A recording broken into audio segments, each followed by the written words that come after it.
going to go ahead and call this meeting to order. We're going to have an invocation by Reverend Gary Taylor, Associate Pastor at Duns Creek Baptist Church. I also want to ask former Commissioner Kenny Downs if he would lead us in the pledge.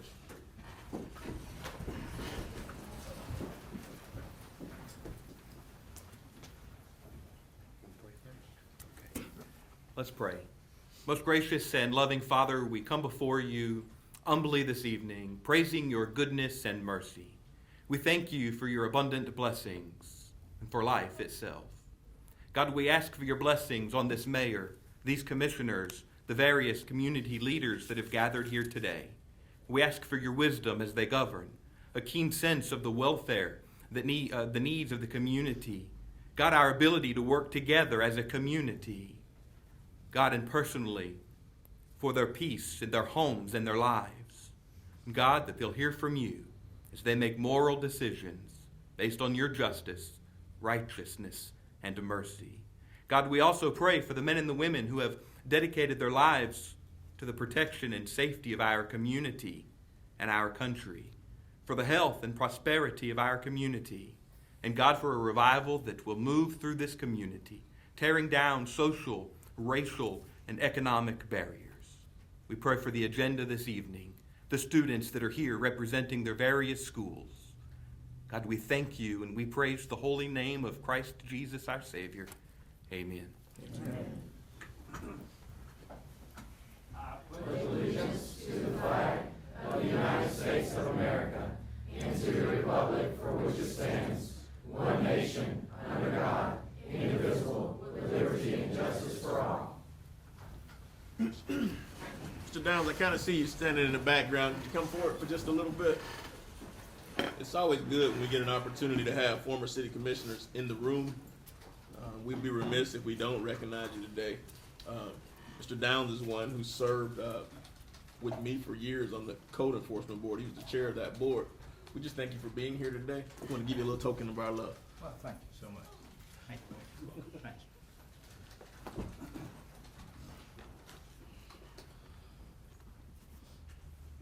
Roll call, please.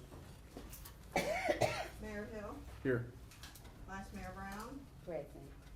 Commissioner Borum, Present. Commissioner Campbell, Present. Commissioner Williams. Here.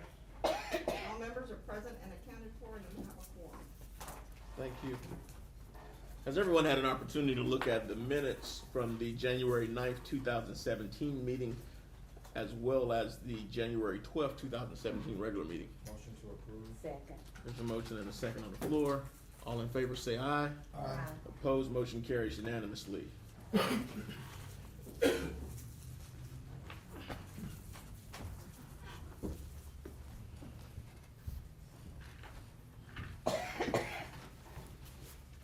Moving on to item 1 of our agenda is our public recognition and special presentations.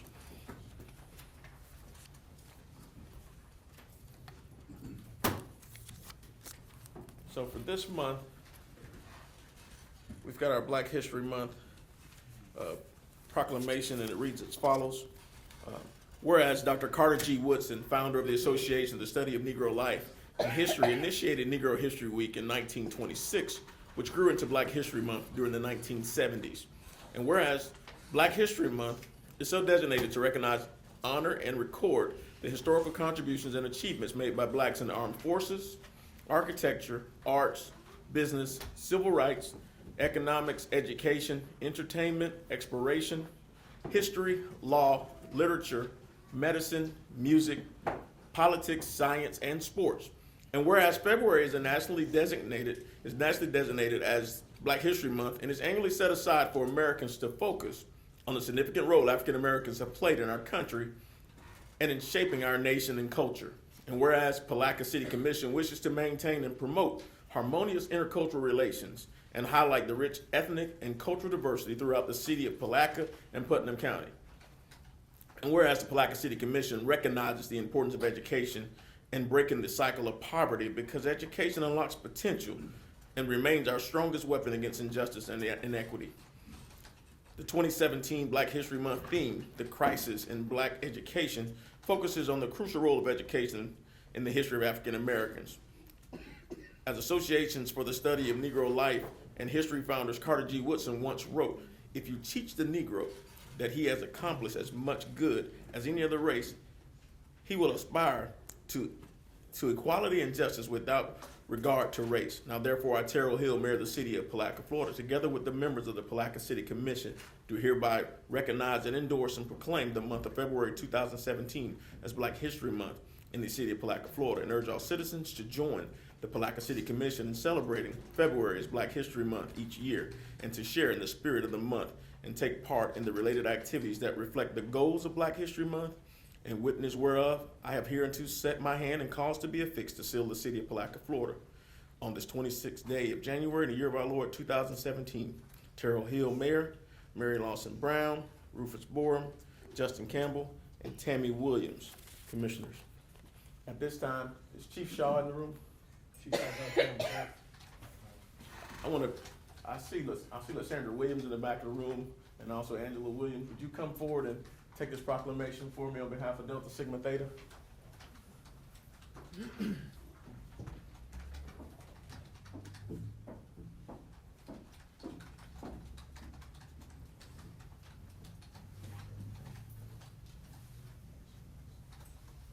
And Delta Sigma Theta is one of our oldest African-American sororities in this country. It was founded in 1913. These young ladies have given much to this community by way of mentoring and community service. We want to thank you guys for your service, and we thank you for taking part in this program today.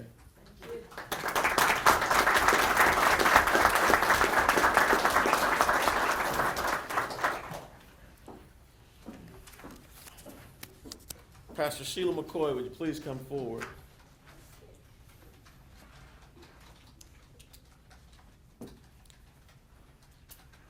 Our next proclamation is for the Palatka Christian Service Center. Whereas the Palatka Christian Service Center's beginning was with the Palatka Ministerial Association in January 1992, and whereas the Palatka Christian Service Center has been a beacon of hope and help for the entire community as a place of referral for those that come in need of assistance, and whereas the Palatka Christian Service Center's long-term goal is work with clients on an individual basis to find permanent workable solutions to improve their current situations, thereby improving the community as a whole. And whereas the Palatka Christian Service Center is not an entitlement agency, but a service to the community providing a referral and multiple assistance locations. And whereas Palatka Christian Service Center provides basic needs, clothing, shelter, household goods, financial needs, utilities, rent and mortgage, medical needs, health exams, prescriptions, employment needs, job searches, referrals, training, resume writing, financial education, money management, budgeting, financial planning referrals, R.L. Simmons House for emergency shelter for homeless, elder care, completing paperwork and medication, domestic violence, counseling, emergency shelter referrals, and spiritual needs, counseling, prayer tracks. And whereas the Palatka Christian Service Center has been blessed to serve our community for 25 years, giving a hand up to citizens of this community. Now, therefore, I, Terrell Hill, Mayor of the City of Palatka, Florida, together with the members of the Palatka City Commission, do hereby proclaim the month of February 2017 as Palatka Christian Service Center Month in Palatka, and I ask all citizens to observe this month by recognizing it and acknowledging the role of the Palatka Christian Service Center in this community's well-being, and witness whereof hereunto set my hand and cause to be affixed the City of Palatka on this 12th day of January, the year of our Lord 2017. And this is our proclamation to you. Thank you for your service.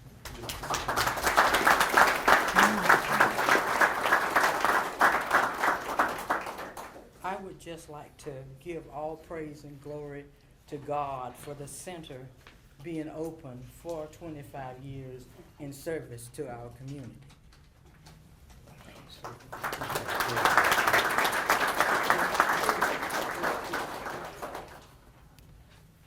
That message says it all, and it speaks to the 25 years of service that we have with the Service Center, and we thank you very much for all that you do in this community.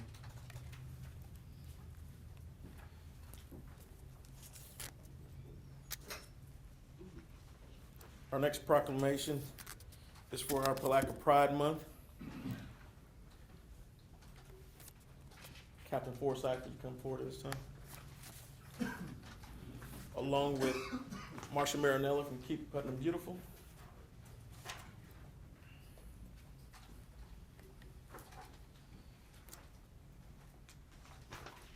And this proclamation says, whereas it is important to create public awareness of need to protect the environment and to maintain the appearance of our communities. And it is the responsibility of every citizen to strive to keep public and private property clean and free of debris, trash, and garbage. And whereas springtime marks the beginning of the festival season in Palatka and Putnam County, during which time hundreds of thousands of people from all over the world will visit Putnam County and Palatka in order to take part in festivities. And whereas Keep Putnam Beautiful and Palatka Pride have partnered together to promote programs that engage individuals through coordinated efforts to renew neighborhoods and parks, trails and recreation areas, clean up shorelines and waterways, remove litter and debris, reduce waste and increase recycling, plant trees, flowers, and community gardens in order to inspire a new generation of community stewards who will take greater responsibility for improving their community's environment. And whereas the city of Palatka proudly partners up with Palatka Pride and Keep Putnam Beautiful to sponsor Operation Clean Sweep, Greater Palatka Cleanup, an environmental cleanup program during the month of February each year in order to help make our community the prettiest and cleanest it can be. And whereas the city of Palatka wishes to encourage all citizens and property owners within the city in this cleanup effort by declaring an amnesty period for yard trash, large items, appliances pickup during the last 2 weeks of February of each year. And we will offer this service free of charge from February 13th through March 1st, 2017. Now, therefore, I, Terrell Hill, Mayor of the City of Palatka, Florida, together with the members of the Palatka City Commission, hereby declare February 2017 as Palatka Pride Operation Clean Sweep, Greater Palatka Cleanup Month. Say that twice. In the city of Palatka, and hereby encourage all residents to clean up weeds and litter around their homes and businesses, participate in individual and group cleanups, paint up and fix up programs, volunteer their time to help their neighbors clean up their properties, and help to support organizations, neighborhoods, and individuals in their efforts to keep our communities clean and well maintained throughout the year. And witness whereof I've hereunto caused set my hand and caused to be affixed to seal the city of Palatka, Florida, on this 26th day of January, the year of our Lord 2017. Terrell Hill, Mayor, Mary Lawson Brown, Rufus Borum, Justin Campbell, and Tammy Williams, Commissioners.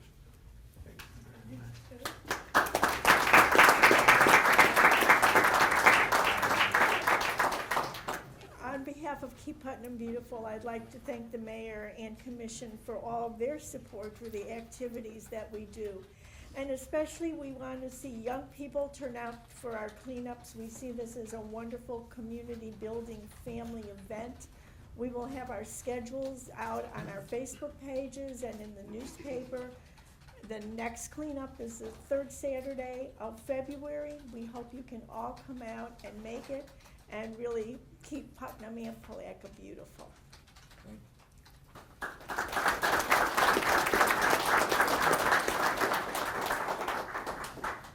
And just for the record, Palatka Pride and Keep Putnam Beautiful have been working in concert. We also have our county-wide cleanup coming up on May 6th of this year. Last year we had approximately 500 volunteers for our county-wide cleanup, and this year our anticipated goal is to have 1,000 volunteers. Marsha tells me, Mary, she tells me I may be a little overzealous, but I think we can hit 1,000. You know, we hit 500 the first year, and we're looking for 1,000 this year. Palatka Pride picked up approximately 100,000 pounds of trash within the community last year. And so we definitely thank you for all your efforts, and we look forward to more in the future. We've got one more proclamation, and that proclamation is for the March of Dimes fundraising month. Mr. Perry, Mr. Mike Perry is the chairman this year. Would you please come forward? Do we have anyone else here for the March of Dimes?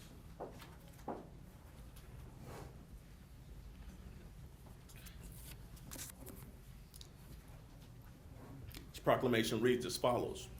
Whereas 1 in 33 babies born in the U.S. are born with a birth defect, resulting in billions of dollars of costs for care and accounting for 22% of all infant deaths. The March of Dimes, a voluntary health organization, began in 1938 when radio announcer and comedian Eddie Cantor urged his listeners to send their spare dimes to the White House to contribute to a fund for finding a cure for polio. It's working to assure healthy lives in America's babies. And whereas for more than 75 years, the March of Dimes has been safeguarding America's infant health and has been a pioneer in preventing birth defects, the nation's #1 health problem, through programs of research, community service, education, advocacy, and prenatal care.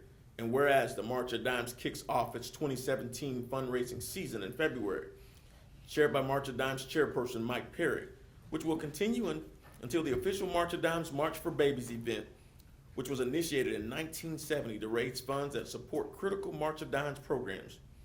March for Babies, formerly Walk America, has been successful for 45 years, raising more than $2.3 billion for the March of Dimes mission to improve the health of babies by preventing birth defects and infant mortality. And whereas the nation's hope for assuring future generations a healthy start in life depends upon efforts and commitments of all Americans to participate in fundraising events like Pink and Blue Jeans for Babies, the sale of chocolates, footprints, and other government, corporate, and individual fundraising events leading up to the March for Babies, to be held in Palatka on April 8th, 2017 at the Palatka Riverfront Park.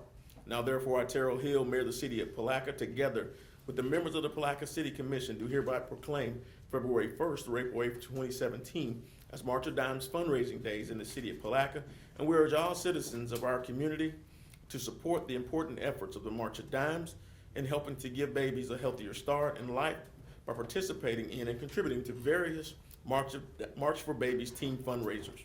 In witness whereof, I have hereunto set my hand and caused to be affixed the seal of the City of Palatka, Florida, on this 26th day of January in the year of our Lord 2017. Terrell Hill, Mayor, Mary Lawson Brown, Rufus Borum, Justin Campbell, and Tammy M. Williams, Commissioners. Thank you.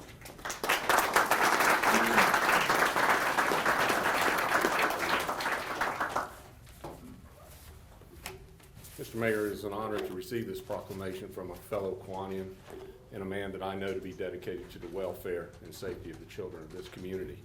With your permission, on behalf of the March of Dimes, I have a proclamation which I would like to make. In appreciation for and in recognition of their continued support of the March for Babies campaign, I, Robert M. Perry, hereby proclaim, designate, and appoint the honorable members of the Palatka City Commission, the City Attorney, City Manager, and City Clerk as honorary co-chairpersons for the 2017 March of Babies campaign. Mr. Mayor, premature birth devastates families. It costs our healthcare systems millions of dollars. It costs our economy millions of dollars. But most of all, premature birth results in the deaths of more children than any other disease or condition. It doesn't matter if you're rich or poor, if you're black or white. It does not discriminate. Our motto is every baby deserves a fighting chance, and that is exactly what the citizens of Palatka give children through their generous donations. To the citizens of Palatka, my message today is that we can win this battle.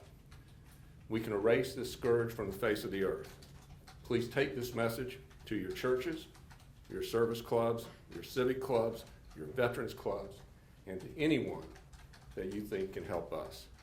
Form teams, have a bake sale, fish fry, yard sale, whatever you can think of. The newborn and those to be born need our help. Like these wonderful children that are here with us today who give so much to the March for Babies, please be a part of our campaign. Our campaign kickoff will be held on February 8th during a noon luncheon at the Women's Club. Mr. Mayor, I hope you and your fellow commissioners can attend. Thank you, ladies and gentlemen. Thank you, honorable commissioners, and God bless everyone here. Thank you again.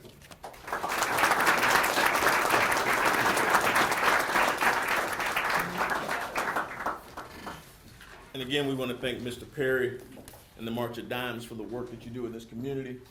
And just as we did last year, this year we're gonna issue another challenge to the commission, to the employees of the City of Palatka, and to our citizens as a whole. This year we want to raise more money than we did last year. We want to get more people out to be a part of the cause.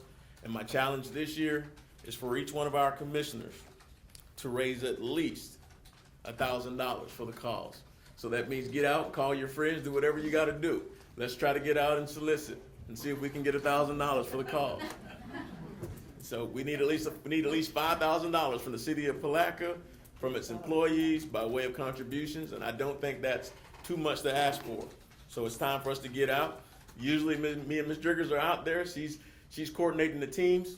So we want everybody to come out and walk with us. Commissioner Boren's been with me for the last couple of years, pushing me all 6.7 miles. And so we're looking forward, again, Commissioner Campbell, we're looking forward for you to strike out for that first quarter of a mile. But in all seriousness, this is something that's near and dear to my heart.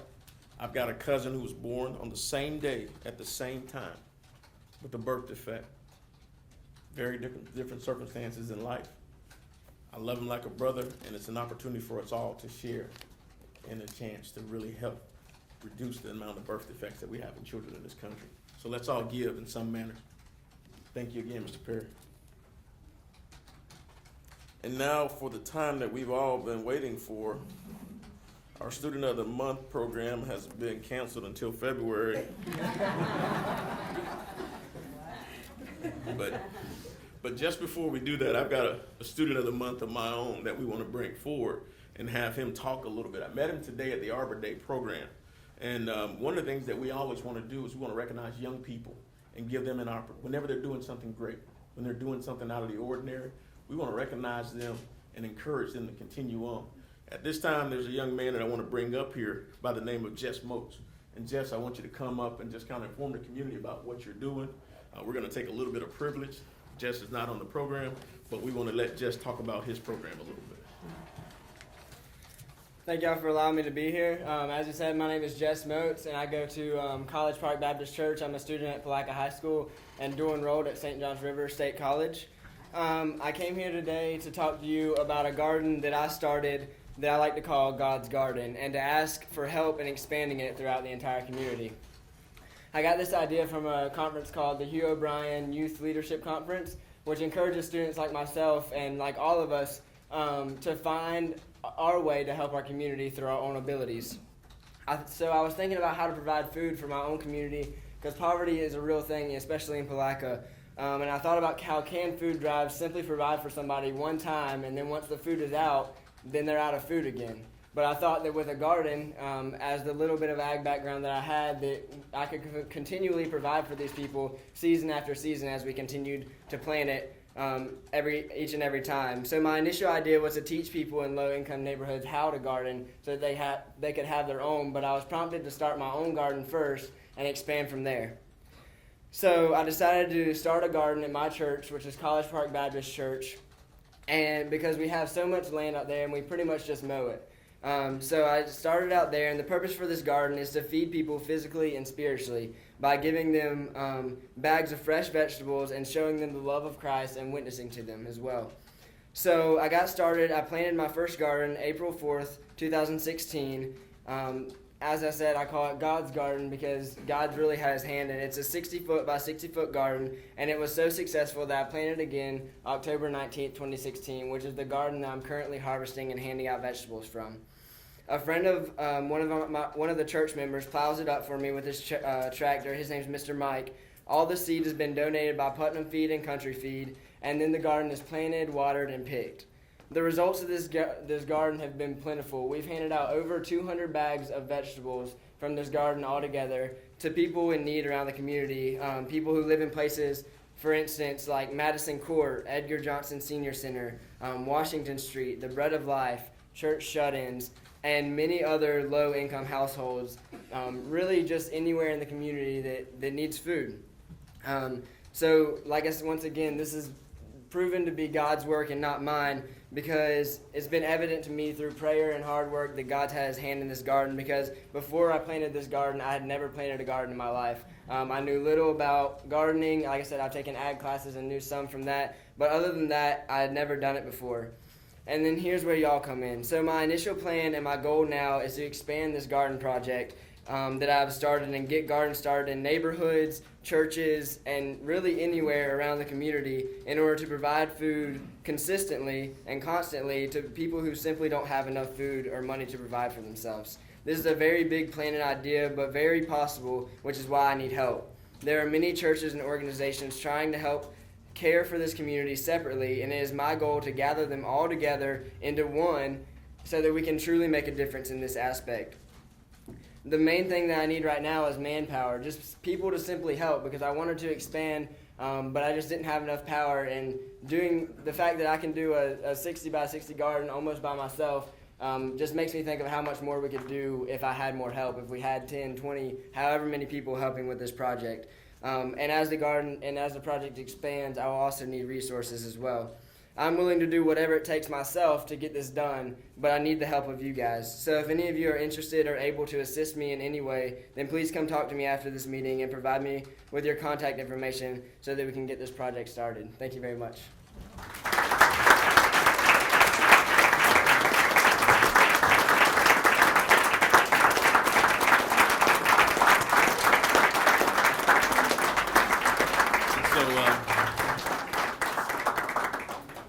So Jess, when I met you today, I was extremely excited. I spent a lot of time talking to Jonathan Griffith, our Public Works Director, about the things that you do in this community.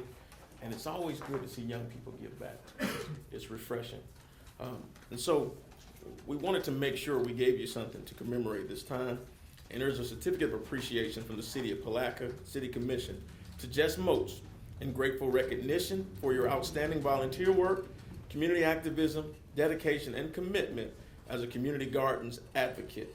Awarded this 26th day of January 2017, Terrell Hill Mayor, Mary Lawson Brown, Justin Campbell, Rufus Borum, Tammy Williams, Commissioners, and City Manager Terry Suggs. So we want to present this to you.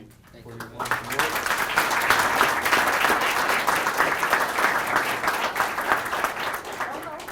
Our outstanding citizens, we always try to do something for them, and we give them our city commission buttons. He asked me to come down because a couple of years ago, we started community gardens. We had 5. Some of the people have died away, but it's 2 left in the city, and maybe we can collaborate and make that grow too. I sure hope so. Good luck to you, Yes, ma'am. and I hope you'll find some people. I can't do that stoop labor no more. Yes, ma'am. I'm signing up to help. Thank you. So proud of you.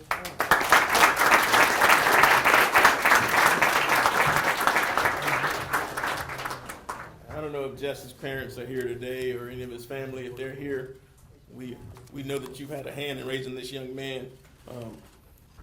His values, his foundation is evident in the words that he's given us today. Continue to give and continue to love, and you'll grow as well as your garden. So we want to definitely commend you on the work that you've done. And now we'll move on to Student of the Month. The Student of the Month is a favorite time for us because it's an opportunity for us to celebrate those young people in our community who've done all that they're supposed to do, and they value education and behavior, and it gives us an opportunity just to say thank you for being outstanding.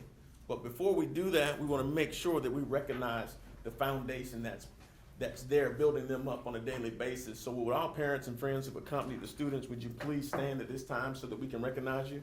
Because without you, this would not be possible.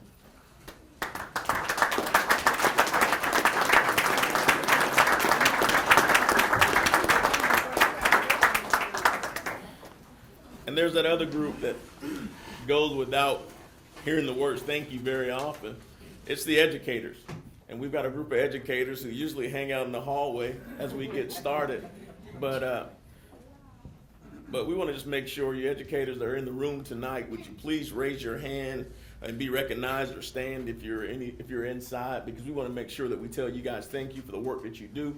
Because without you working with some of our children, we would not have them here today, and it's because of your hard work and your efforts and the commitments and sacrifices that you make for our children that they stand before us today as well. So we want to make sure we tell our educators thank you.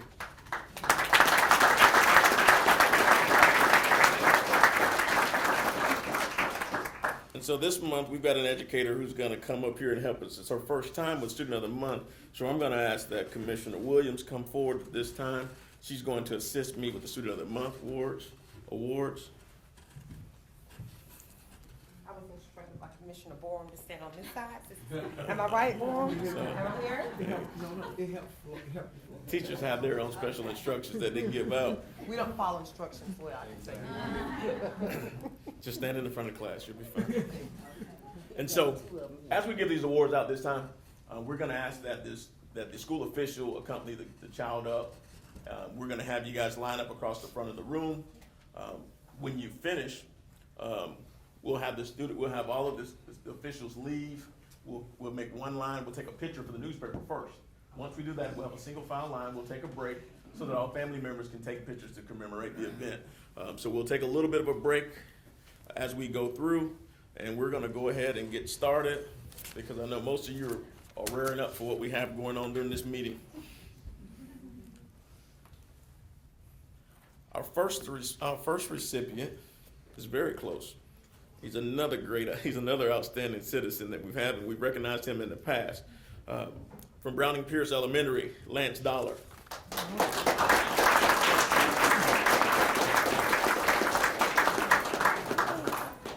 Great job, buddy.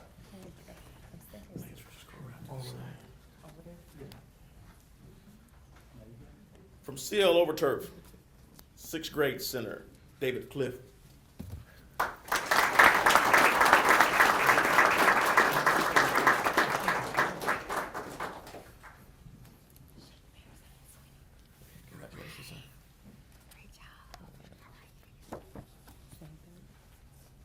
Has to be a Jared guy, descendant.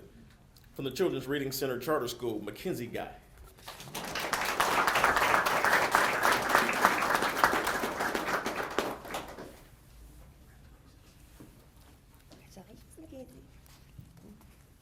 From E.H. Miller School, Joseph Trowell.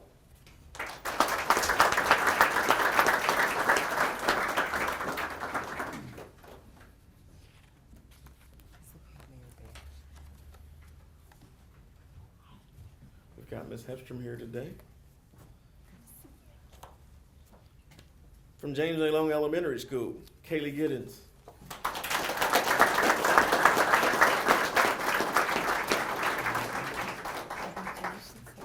And Kaylee, we were given special instructions for you. And it came from Tammy. From Jenkins Middle School, Heaven Williams.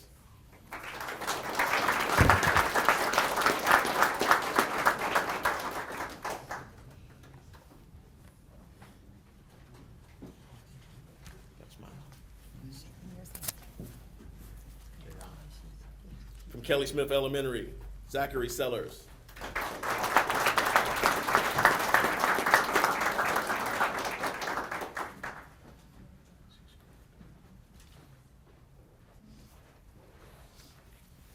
Congratulations, sir.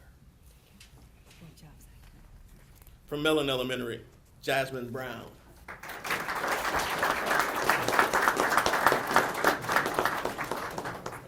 Congratulations. Great job, Jason. From Mosley Elementary, Angel Cordero. Great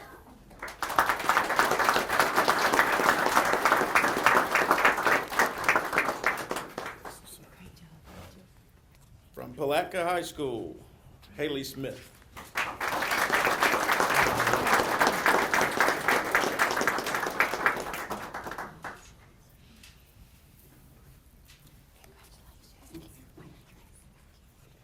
From Penn Isle Baptist Academy, Jolie Tucker.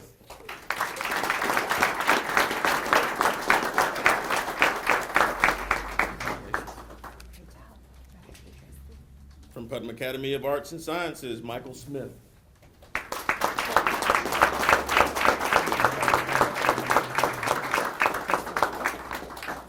And from Putnam Edge, Shalonda Boyd.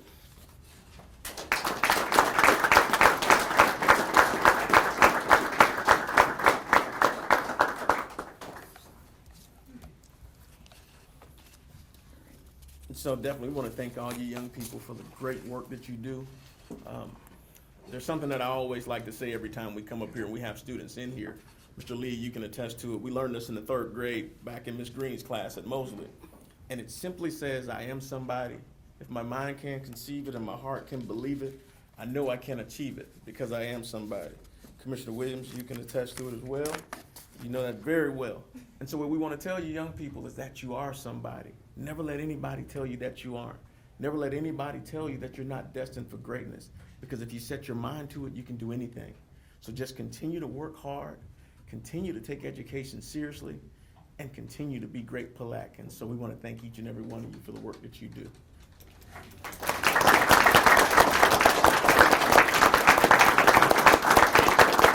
can do better than that in recognizing our children. Let's give these kids another round of applause. They're doing just a great job.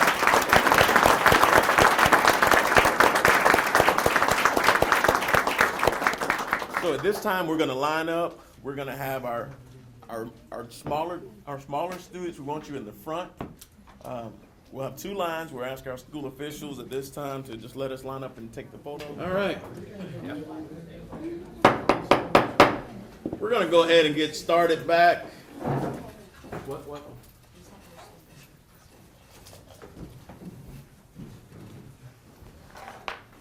We're now moving to our public comments. Item number 2 on the agenda is public comment. All public comments are limited to 3 minutes.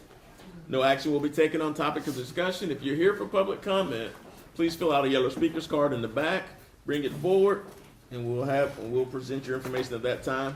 Is there anyone here for public comment? Seeing no one, we'll close public comment. We were wiped out by Student of the Month.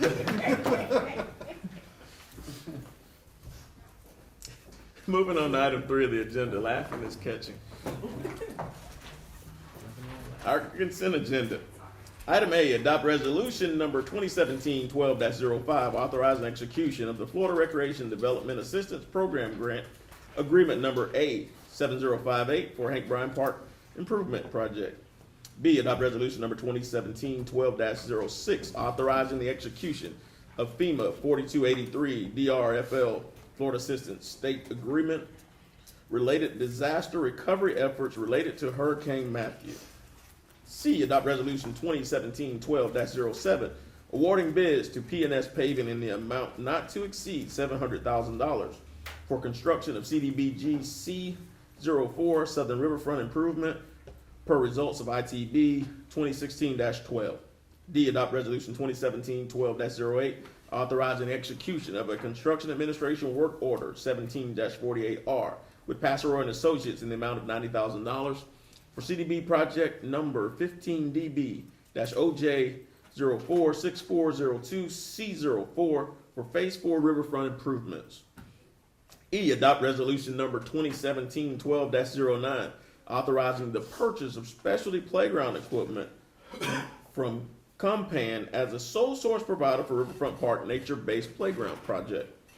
F, adopt resolution number 2017-1210, authorizing the mayor and city clerk to execute and attest Ayers Associates Engineering scope and fee agreement in the amount not to exceed $130,000 for the Palatka potable water project. G, adopt resolution number 2017-1211, authorizing execution of an interlocal agreement with the Putnam County Board of County Commissioners to allow the appointment of a county commissioner to the Palatka Community Redevelopment Agency per Florida Statutes 163.357 subparen 1 subparen D. Number 1, appointment of Board of County Commissioners District 3 Commissioner Tommy Stillwell to the Palatka CRA for 4-year term to expire December 2020. Item H, appoint members to the Golf Course Advisory Board. Annual appointments, Jim Roach, President, and Wilson Edwards for PMGA, Jen Alvarez, President, and Joyce Oliver for PWGA for 1-year terms to expire January 2018. Are there any items on the consent agenda that you wish to have removed at this time? I'd like to have E pulled for a minute. Which one? E about the playground equipment. Item E, are there any other items to be removed? Motion to approve all items, excluding E. Second. There's a motion on the floor and a second to approve all items on the agenda except for item E on the consent agenda. Is there any discussion? I looked at the sketches you had in, copies or whatever it is. Those are not attractive things. Is it a special kind of equipment you have to put down on the waterfront? It has to be nature friendly or something? The idea behind the nature-based playground is to have features that aren't traditional play features. They're free play features. So you have some parkour climbing structures, which is just natural timbers with a cord rope feature. There is one traditional feature, which is a swing set, and then an inclusive swing, kind of a hammock swing that's with it. Is there any feature specifically that you don't like, Vice Mayor? You know, the waterfront is gonna be the showplace for us, for people coming into town. And a lot of those parks that you go to in other towns have attractive stuff in them, you know, playground equipment. And I looked at one or two of those things and it looked like somebody just cut a tree down and put a couple of stumps for the tables and the chair and the seats to it. And do you have any better pictures of it? Or just that? What's in the packet is what I have, ma'am. Okay. I'm not fussing at you. I just understand. said it's not attractive to me, and the rest of them, they probably, men usually don't care like women do, but if we're gonna target getting people to come down and stuff, you need to make it sensible, visual attractive. Cause that's what a lot of folks say, they wanna see us with more color in our landscaping and stuff. And I know you all have gotten some people and stuff, and it looks like if we were gonna do that, we could've made that stuff ourselves instead of spending money. I can assure you we cannot make it ourselves and meet safety standards required Yeah, by 'cause law. I'm So, concerned about the safety, but I would like to see if it's in color or get a better picture of this, you know, other than what we have here. You look at that. The nature-based playground, can you also tell them where the concept of the nature-based playground comes from and how it Yes. worked with the grant? yes, so the idea behind the nature-based playground, again, in concept, is to promote free play. So the child comes up with their own play experience. So while you can still have some slides and you can still have some swings, it's supposed to be left up to the child as to how they basically create their play experience. I will also note that this does fall within the South Historic District, and there is some guidance not to put what I term as plastic features or colorful features. So we did take that into consideration in selecting the type of playground equipment. If this is not of the liking of the commission, we can obviously go back to the drawing board. I mean, if everybody else likes it, fine. I just said it's not attractive, and we want stuff, like the fountain and stuff, that's to draw people down to the area to have a good time. And, I think to a child, this would be Sufficient. yeah, sufficient. I mean, it's something for them to play with, and it's not so much for the adult. And we have to be more or less concerned, I'm sorry not to let in, about the safety of the child. And I was just asking for a better picture, maybe so that she can get a better gist of what it actually looks like versus this black and white. y'all got to remember, I got a 4-year-old, a 9-year-old, and an 11-year-old in my house right now. And,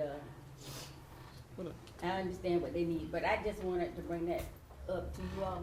And if everybody's happy with it, we can make the motion to approve it and move right along. Well, I think the other thing that we gotta be conscious of is that when you look at, Thanks, Matt. That's it. That's the Robinian collection. Yes, So- okay. so I think the other thing we look at, you know, we've placed a lot of emphasis on the River Center, what we have in natural beauty, also what we have by way of the Bartram Trail, the history of this community, and this kind of, the nature-based playground gives us something different than what we get from the average playground that we have in place. So it kind of works together. But they're using natural stuff right there, but it's something that would draw you to it, even though they're using boards and planks and stuff. It probably will look different to you when it's landscaped though, and it's put in a setting that, you know, you're. Well, they got it at the Ravine Garden, because when you ride through there, you Well, see. to be completely honest, the pictures that come in the quote do not do the material justice, so I Exactly. apologize for Yeah. not giving you a better I'll picture. come back, I'll come back. Mr. Reynolds, thank you for pulling it I off love the it. website. There you go. All So right. you see those pictures, Okay, I know a lot better. that's why I'm asking you, All right. that we saw there, Thank you, Matt. So it works out. I'll go ahead and make the motion that we, There's already a motion on the floor. Oh. Would you like to No. remove your request to take item E off the I agenda? thought we didn't ever vote for it, okay, it can be taken off now. then. Okay. So can the motion be amended to include all? Yes. All right. But I wanna let y'all know, I'm in the aesthetic sometimes too. I don't tell everybody, but I did major in fine arts and culture. And when they did, we had the, Price Martin built, we were looking for a design that looked more like the train station, and the person that did it, almost got in trouble, cause I told them it looked like a mausoleum instead of a place that people would wanna go. And so I'm going to make those comments from time to time because a lot of stuff, people don't eat food that don't look good. It got to look good for people that wanna use it. That's for people, not kids.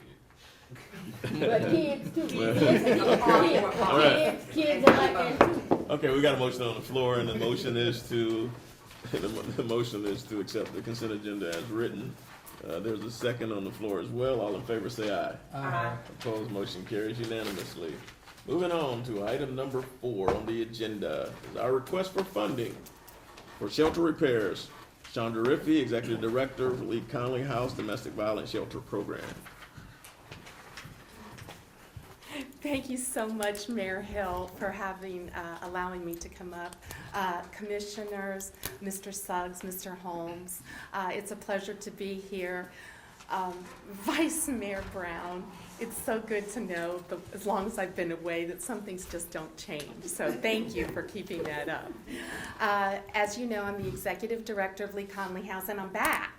I was gone for about 7, 8 years, and now I'm back, and this is where I started.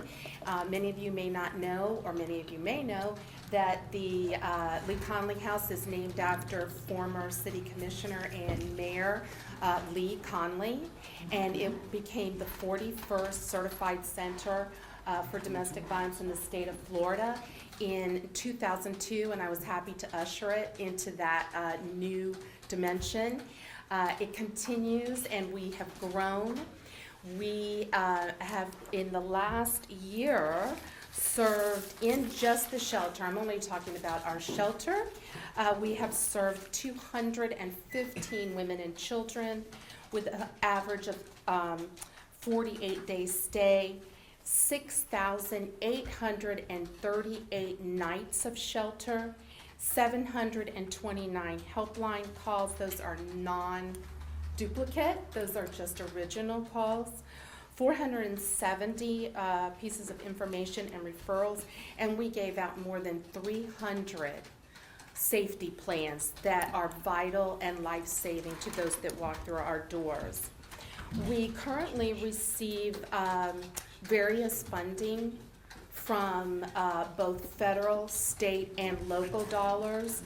When I look at local dollars, I look at local fundraising, I look at United Way and our county commissioner, who have graciously given us our our facility for our outreach, which is the estimate of $18,000 a year in kind, and then $10,000 in cash. We currently have a critical need for an upgrade and security measure that has, unfortunately, the shelter has been facing for a while now. I come with a little bit of experience with this. I came from St. Petersburg, and we had to seek the same type of fix on the current issue that I'm speaking about, and it was only until we completely replaced it were we able to secure the perimeter of the shelter. I'm advising that we do the same with the Lee Conley House, as it has become a critical safety issue within the facility. Any questions? And I guess I'll be the person to ask the question. I am definitely a proponent of Lee I know County you House are. and the things that you do. We want to support you in every way that we can. Mm-hmm. One of the things that we look at that kind of causes a little bit of concern Yes. is to make sure of the legalities, particularly if we're taking the city funds Mm-hmm. to spend those on repairs of a non-city facility. And so, that's. About replacement. It's really the same to me based on legal concern, and maybe, and that's the sad part. This is one that I think in a blink of an eye, you know, we would love to be supportive in the efforts. But I don't want to put us in a position where we're picking certain nonprofit organizations or community organizations to support their budgeting processes that may be different. And we want to figure out a way that we can do it in such a way that we can articulate what the overall benefit is to the city. We know what the benefit is of the services that you provide. And Right. the wonderful job that you do as it relates to dealing with issues of domestic violence, particularly within our community on all fronts. Well, and I understand that, and I see the Lee Conley House as belonging to both the city and the county. And I know that the city is committed to keeping the residents, especially those most at risk, safe. And that is why I felt that I had the opportunity to come here, because it is a safety issue.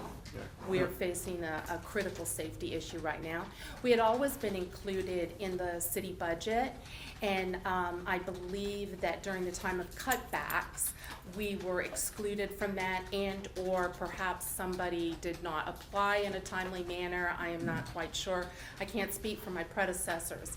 But I've always found the city very committed to allowing for the safety of the citizens, and especially those at Lee Conley House. Yeah, and I guess, and I've already posed the question to our city attorney. To figure out in what manner is it possible for us to be able to do this.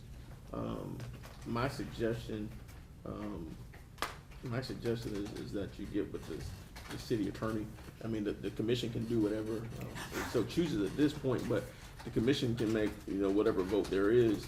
But I think we need to make sure that in doing so, that we do it properly, that we do it under, that we make sure we do it so that it doesn't create an issue where other organizations are saying, well, you didn't fund us upon our request to come in to get certain assistance as it relates.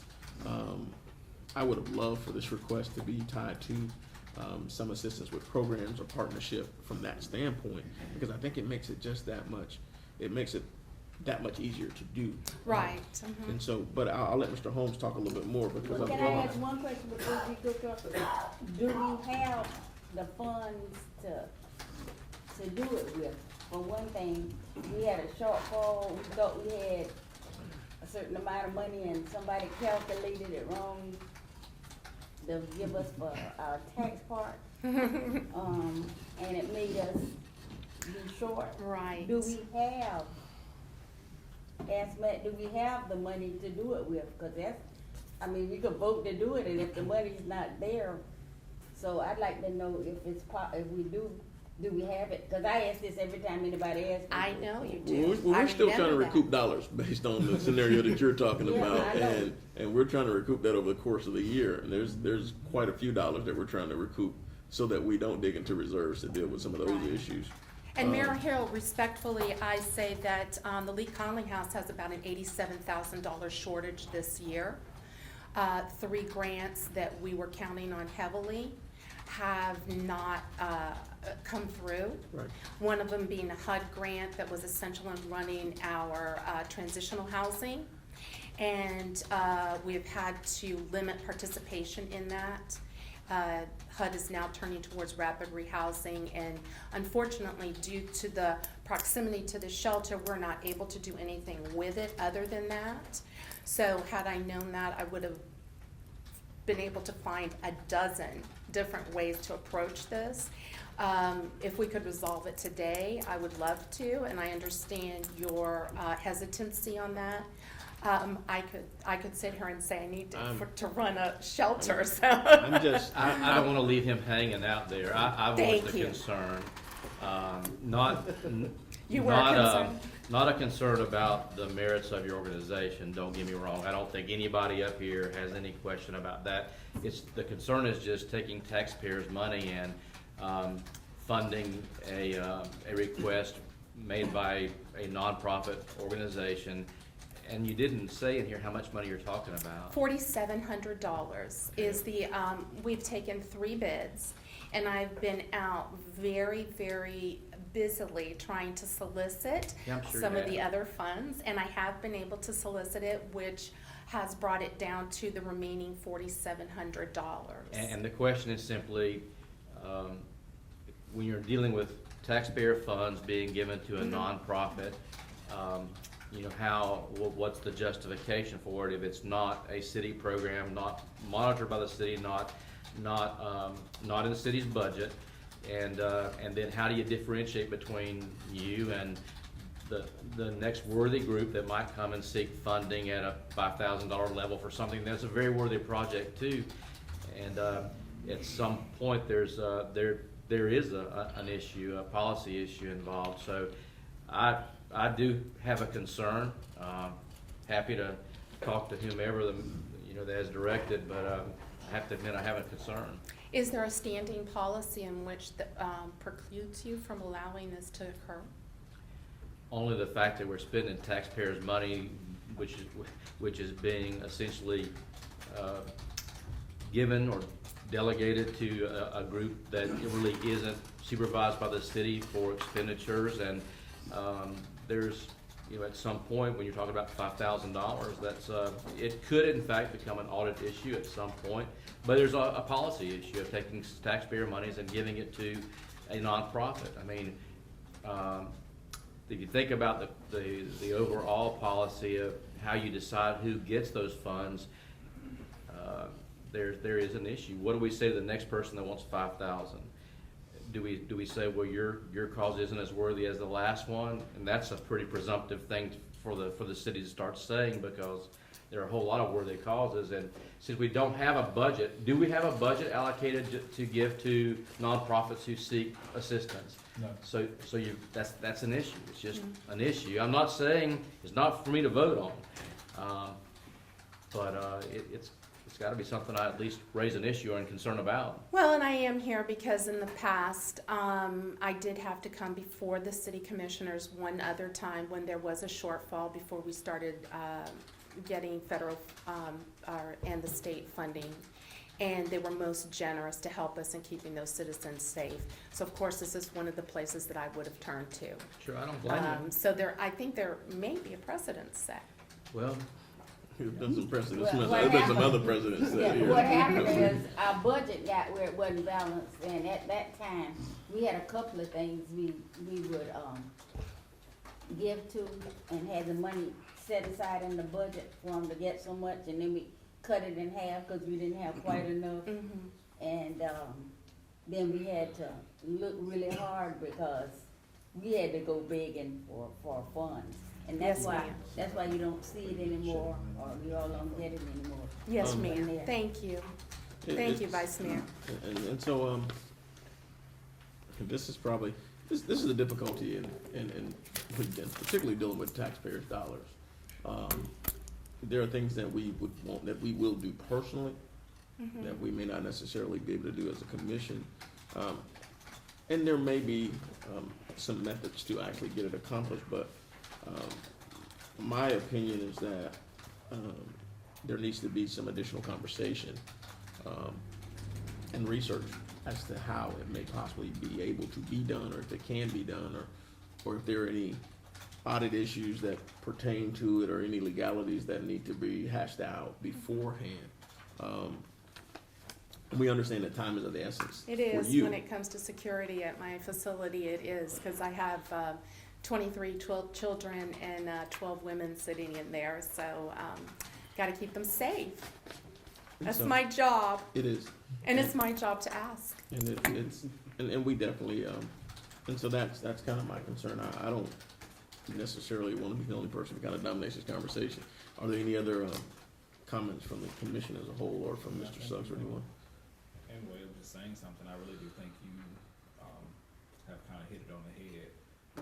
We haven't put ourselves in positions to do anything that would jeopardize the integrity that we have. And I don't think that the answer was definitely a no. I think it was, let us see what we can do to assist you. And if we can point you in the right direction, let's do so. I'm all for the safety. I've had students that was housed at the Lee Conley House, and so I'm definitely one for the safety, because that's our main focus as teachers outside of education, is to make sure that our kids are safe. So again, like I said, I don't think the answer was no. I think it's let's see what we can do and what way, how we can do it, if we can do anything. Sure, I graciously understand. Any other comments from the commission? Yeah, I have the same sentiment. I do wholeheartedly support the effort around safety and the families that's living there. But again, I don't know if it's ever been budgeted, from my understanding, but you did communicate that at one point, the commission, the city commission, provided. The city commission Dollars. provided dollars on an annual basis to Lee Conley House for as long as I can remember. for And years. at one time, we were able to sustain a second funding piece when we had a shortfall due to the lack of grant funding, and I came before them.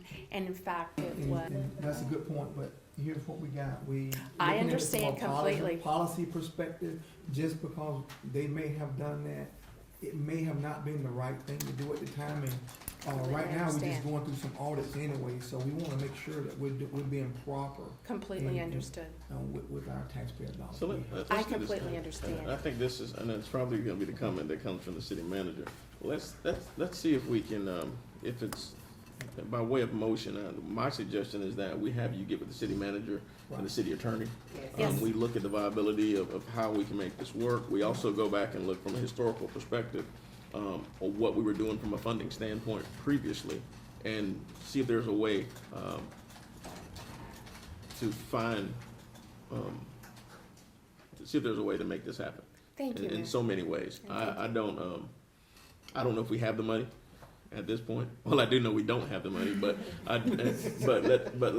but again, we're climbing uphill, so let's see, and it's definitely for a good Thank you. cause, but let's see if there's a way, for us to at least explore the option to bring something back to the commission so that we can look at it.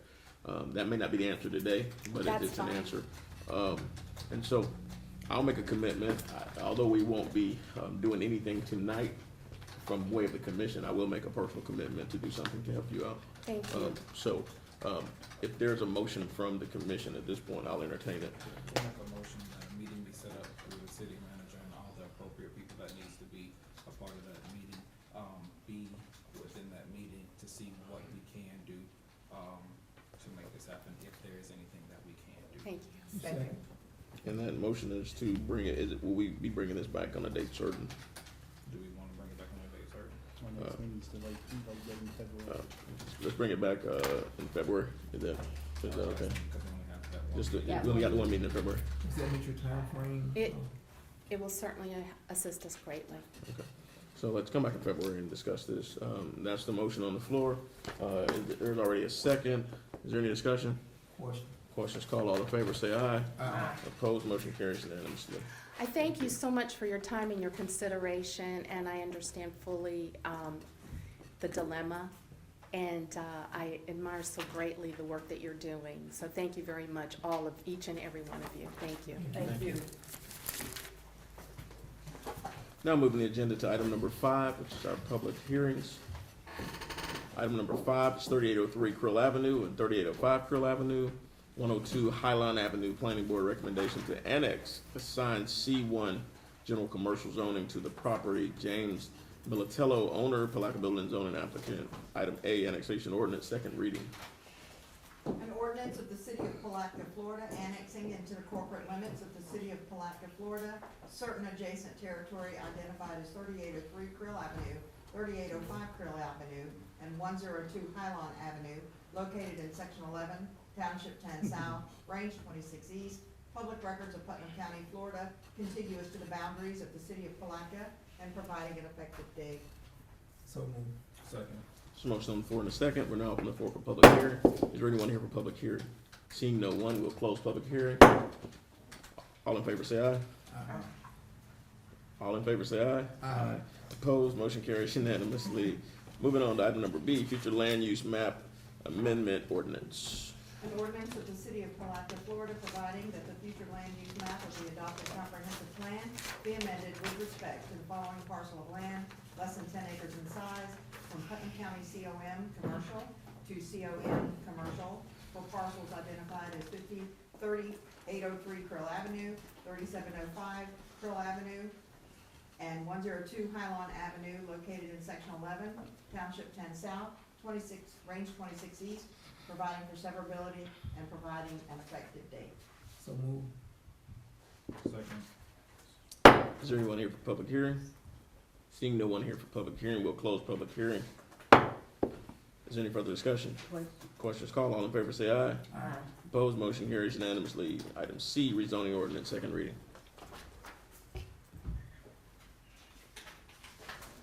An ordinance of the city of Palatka, Florida, providing that the official zoning map of the city of Palatka, Florida be amended from Putnam County C2 Commercial General Light to C1 Commercial General for parcels identified as 3803 and 3805 Krill Avenue and 102 High Lawn Avenue, located in section 11, township 10 south, range 26 east, providing for severability and providing an effective date.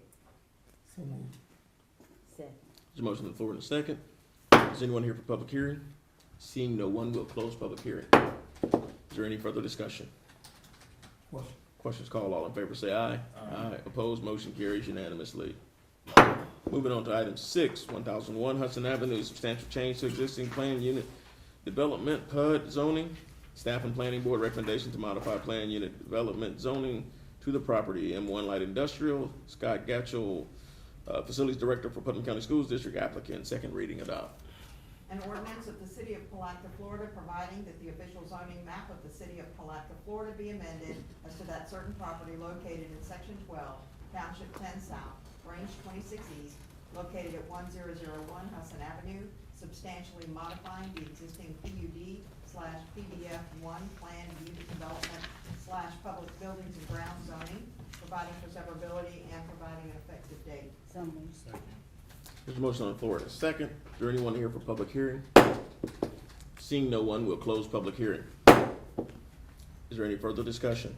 Question. Questions called, all in favor say aye. Aye. Opposed, motion carries unanimously. Moving on to item number 7 on the agenda, an ordinance amending zoning code section 94-148, allowing changing signs, electronic and manual in C1 General Commercial Zoning District, second reading adopt. An ordinance of the city of Palatka, Florida, amending zoning code section 94-148 to allow changing signs in C1 districts, providing for severability and providing an effective date. So move. Second. There's a motion on the floor in a second. Is there anyone here for public hearing? Seeing no one, we'll close public hearing. Any further discussion? Questions called, all in favor say aye. Aye. Opposed, motion carries unanimously. Moving on to item 8, ordinance amending Palatka Municipal Code section 50-57 to add provisions allowing the issuance of a franchise license for selling, vending in city parks, second reading adopt. An ordinance of the city of Palatka, Florida, amending chapter 50, article 2 of the Palatka Municipal Code at section 50-57 by allowing for the sale of articles or things by vendors within a park if a franchise license from the city is first obtained, providing conditions, terms, and limitations of such franchises, providing for the use of revenues generated by the issuance of franchise fees, providing for conflict of laws, and providing an effective date. So move. There's a motion on the floor. Is there a second? Second. The motion on the floor in a second. Who was the first? Who's the next? Vice Mayor Brown and Commissioner Board was the second. We'll now open the floor for public hearing. Is there anyone here for public hearing? Seeing no one, we'll close public hearing. Is there any further discussion from the commission? Questions called by Commissioner Williams. All in favor say aye. Aye. Opposed? Motion carries unanimously. Moving on to item number 9, 203 Central Avenue, Planning Board recommendation to de-annex a portion of the property. David J. Welch, owner, Palatka Building and Zoning. Applicant, first reading. An ordinance of the city of Palatka, Florida, de-annexing from the corporate limits of the city of Palatka, Florida, certain adjacent territory identified as the southern third of a parcel identified as 203 Central Avenue, located in section 11, township 10 south, range 26 east, public records of Putnam County, Florida, also identified as High Lawn Subdivision Map Book 2, page 49, Block F, Lot 3, and providing an effective date. So moved. Second. There's a motion on the floor and a second. Is there any further discussion? We will now open the floor for public hearing. Is there anyone here for public hearing? Seeing no one, we'll close public hearing. Any discussion? Question? Questions called. All in favor say aye. Aye. Opposed, motion carries unanimously. Moving on to item 10, Planning Board recommendation to amend zoning code section 94-200 subsection E to revise development and design standards for non-temporary outdoor sales uses. First reading. An ordinance of the City of Palatka, Florida, revising zoning code Article 3, supplementary district regulations for non-temporary outdoor sales, providing for severability and providing an effective date. So moved. There's a motion on the floor and a second. We'll now open the floor for public hearing. Is there anyone here for public hearing? Seeing no one here, we'll close public hearing. Is there any further discussion from the commission? Question is called again by Commissioner Williams. All in favor say aye. Aye. All opposed, motion carries unanimously. Moving on to item number 11, resolution entering into a franchise agreement with Hertz Golf LLC for the Palatka Golf Club and Restaurant. Adopt.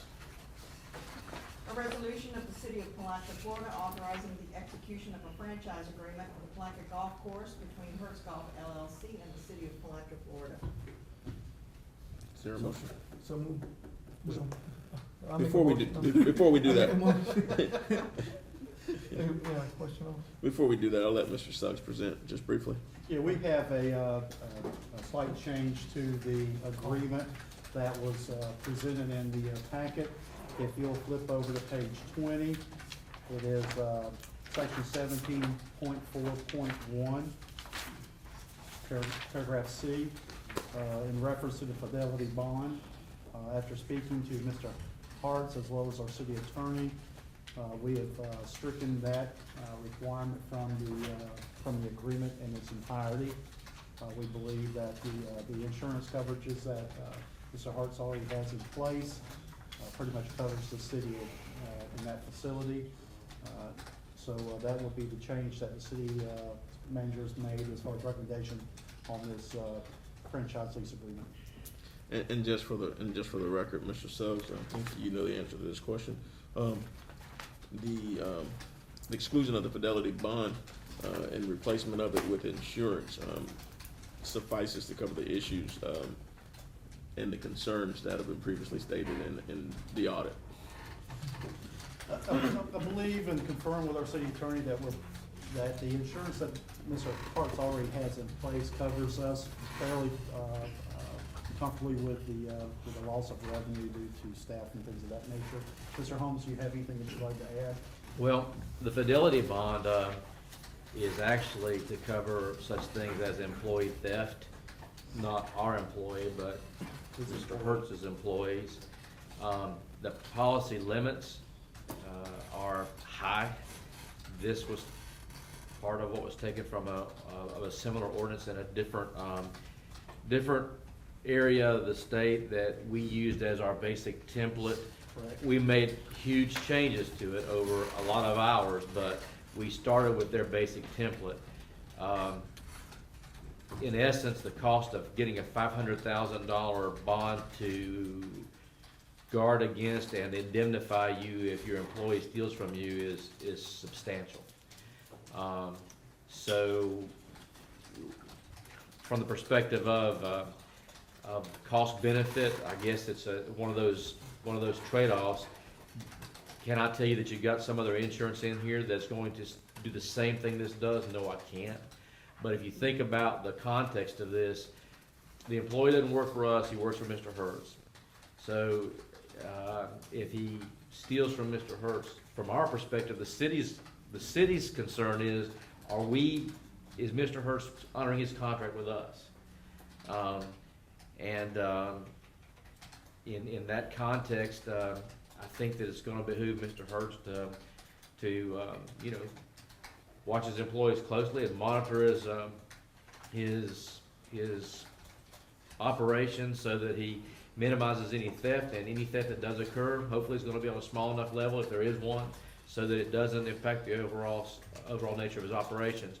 But if a fidelity bond is gonna be required, and he can speak more to that than, I don't know the specifics, but I would imagine it's substantial.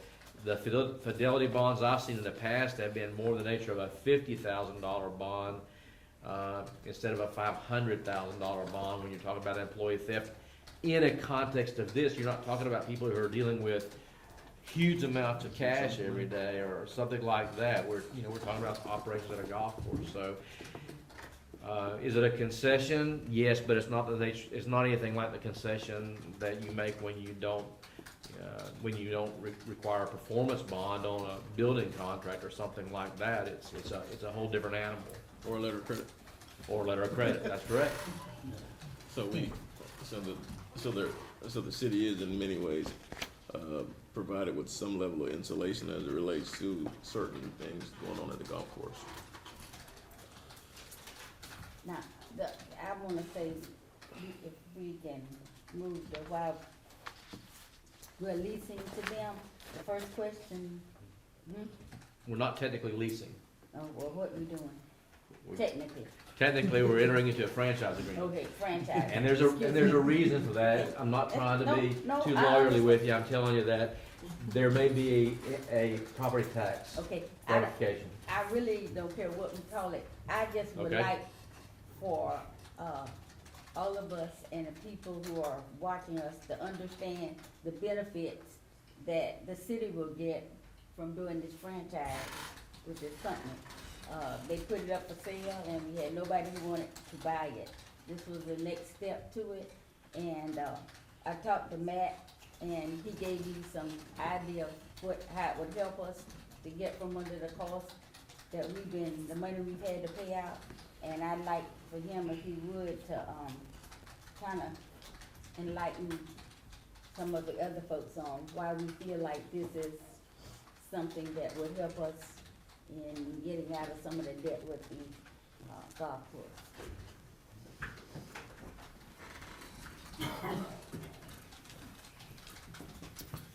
Matt Reynolds, Finance Director. In regards to what Commissioner Brown is referring to, in the agreement, the expenses that the city will be responsible for are the remaining maintenance equipment out at the course. That's a capital lease where we'll own the equipment several months into next fiscal year. We will also be covering the rest of the golf cart lease that's at the facility. There's some other expenses in there. I can't remember all of the details of them, smaller amounts, up to $5,000 for replacement of irrigation heads because we use the golf course as a place where we dispose of reuse water. Was it 2,500 or 5,000? I think it's 2,500. If I'm not mistaken. And I'm trying to think of anything else, but hopefully those expense amounts will be lower than the current amount that we're having to contribute to the golf course for the operations of the course. So it's also, I think, a positive thing. It gives Andy an incentive to increase revenues. And if he increases revenues, that would also come back to the city if the gross revenues exceed the amount set forth in the agreement, which is $520,000. So overall, I think it's a win-win situation for the city as well as Andy. So And just for clarification, it was 2,500. 2,500 for the irrigation. Yeah. Any further questions from the commission? I have a slight question here around the fidelity bond.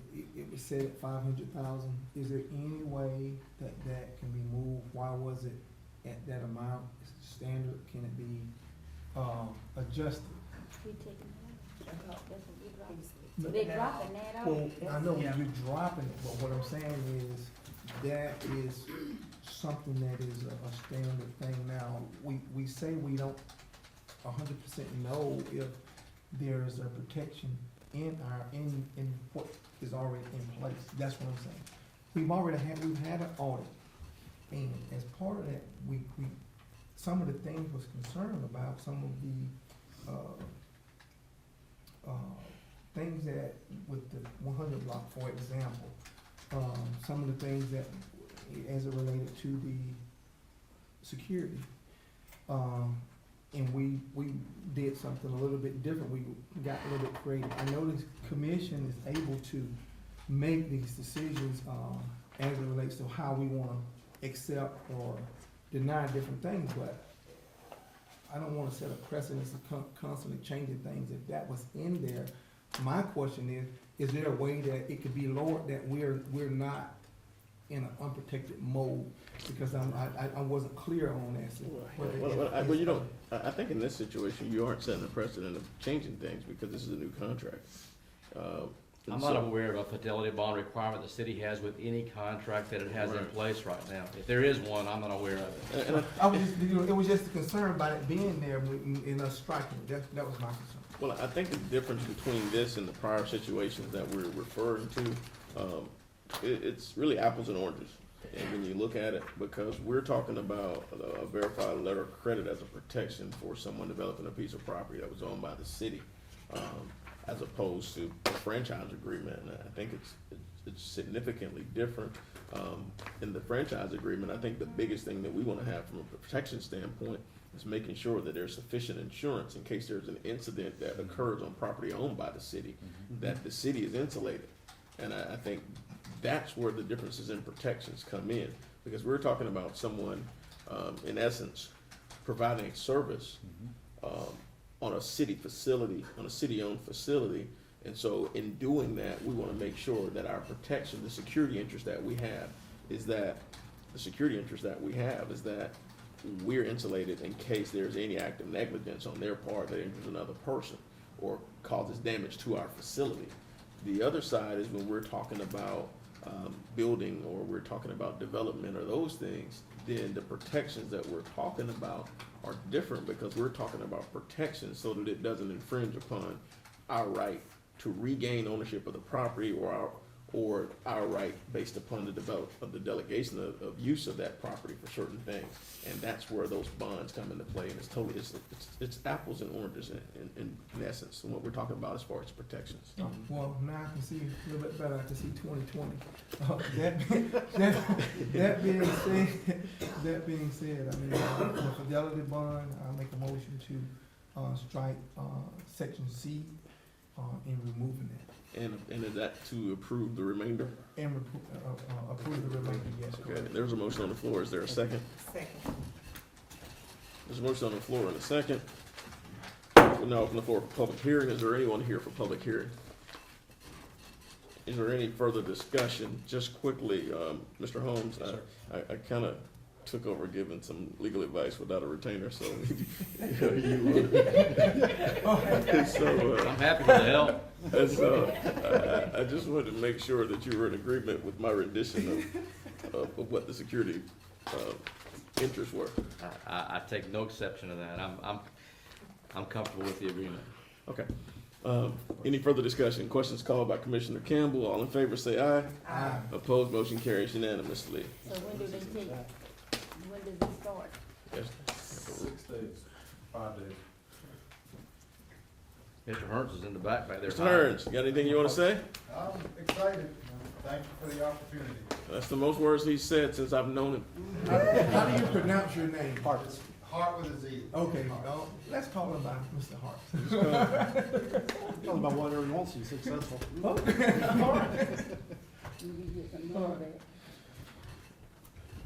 Thank you for taking on this, Ben. All right, administrative reports. Andy, you got anything?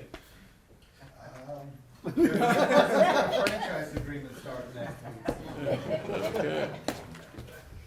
Mr. Crowe, you got anything?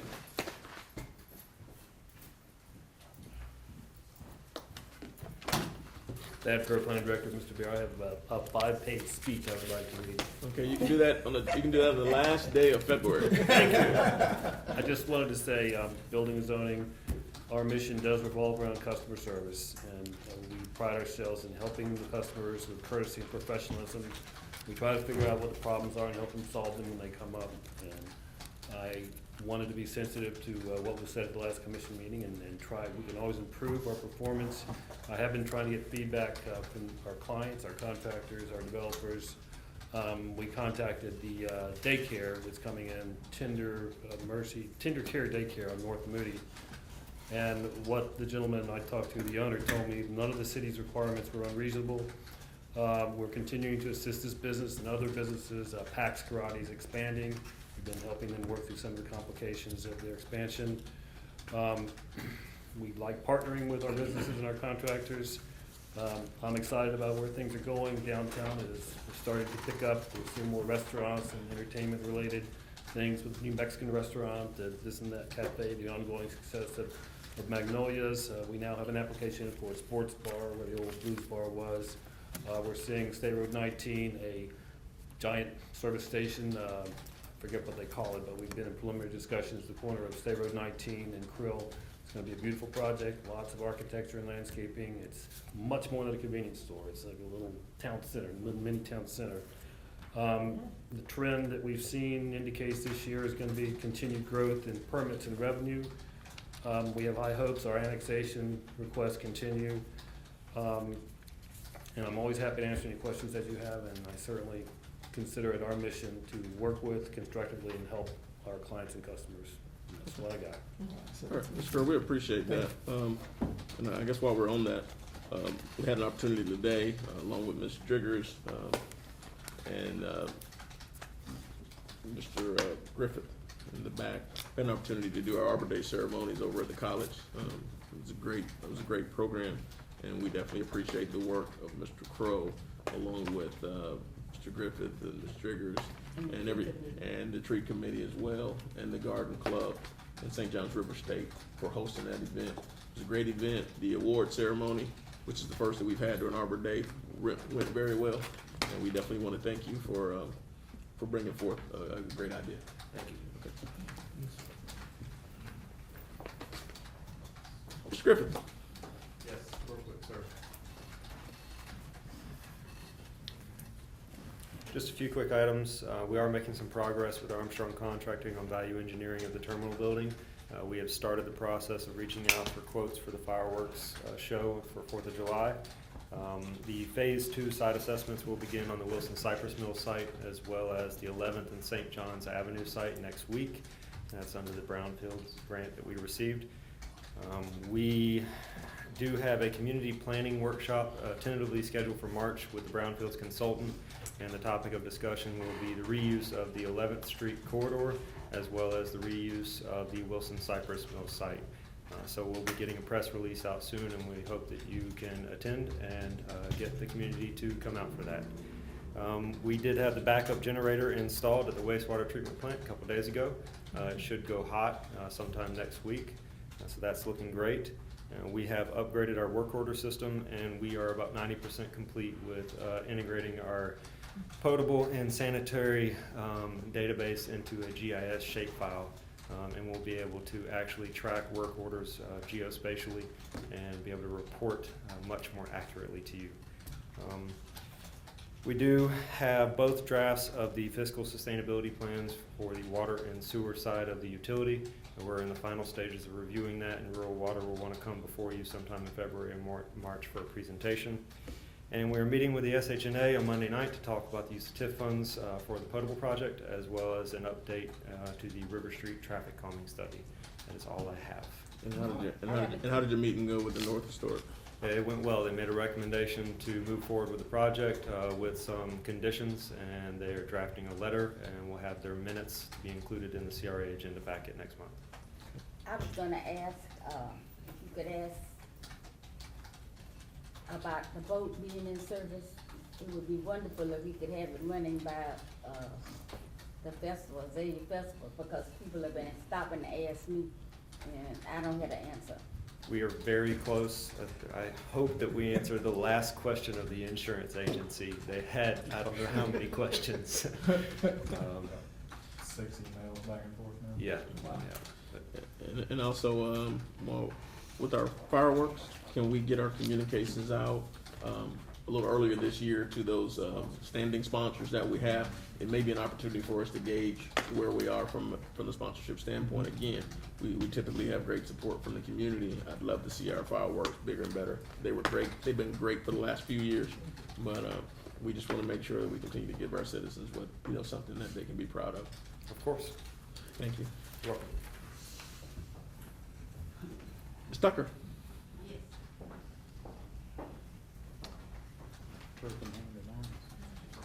Please don't wave. I have to hold it up. Sorry, it's an elevation issue.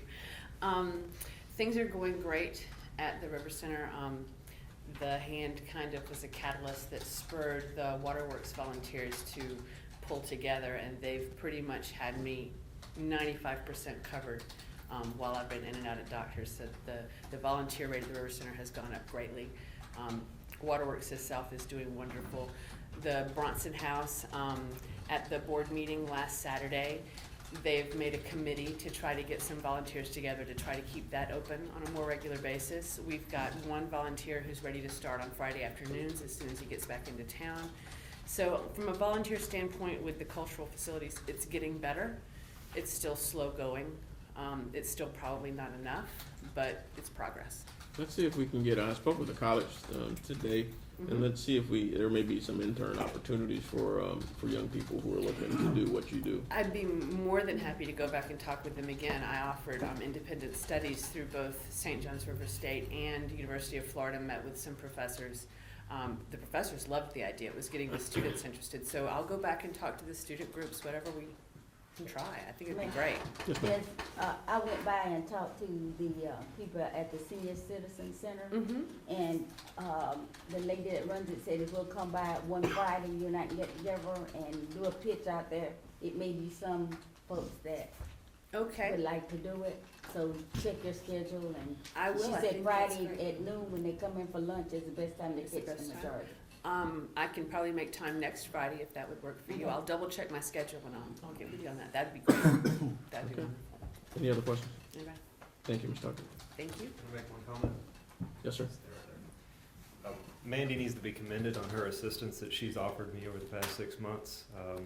Vacating my role as project manager and grants coordinator, she has stepped up and assisting me in moving those projects forward, as well as securing additional grants and moving some stagnant projects forward. So I just don't want her recognition to go unknown. Definitely. And thank you, Ms. Tucker. You forgot to speak about the one event that you're doing on March 3rd. Oh, I'm so sorry. Yes, we have a wonderful, wonderful party in the planning process for March the 3rd. Bigger and better. We are, right now, Vicki has been unbelievably helpful with that, with me having doctor's appointments and other things that I'm trying to get done as well. We're in the process of securing all of the donations first so that we know what budget we have to work with. FP&L is in for the bar. They would like a banner this year, so that won't be a big deal. Waste Pro would like to be a sponsor, but they would like to do it at a different level this year. So I'm going to reach out to Ms. Luxadu at ViStar, who wanted to be the presenting sponsor last year, and see if they want to step up to that this year, as well as some other places. Okay. Any other questions? All right, that's all. No? Okay. Thank you. Thank you. Captain.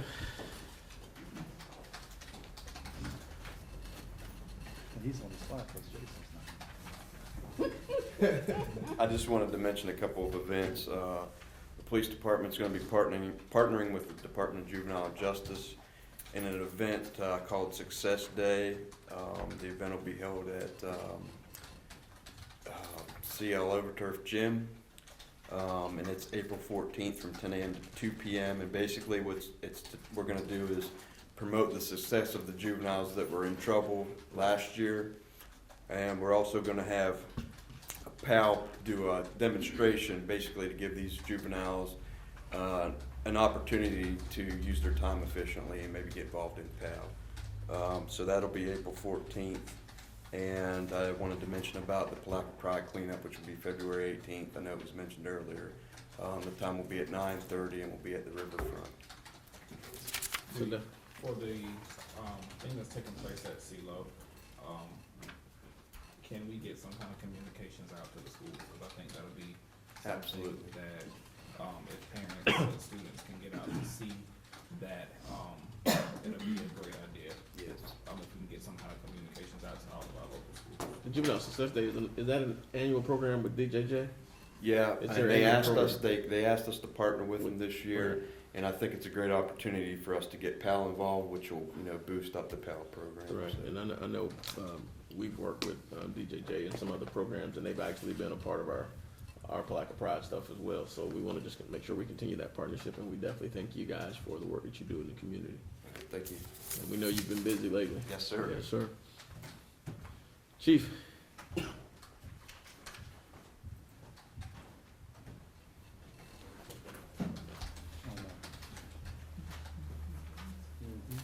This year kind of started out with a pretty busy year. We've already had 8 structure fires this month, which is not really the norm for us.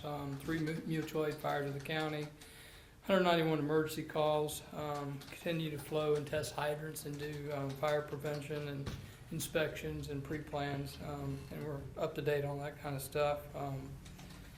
We had 6 of our firefighters attend Fire Rescue East last week for a 4-day hazmat symposium, all sponsored by the LEPC, so didn't really cost us anything but time. Other than that, we just keep on training, preparing for whatever emergency arises, and keeping our equipment in ready. I have something. The Florida State Seminoles, we didn't get to paint the hydrant outside of the fire station as our tradition this year. We won. Could we get that arranged? No. We're gonna start a new tradition.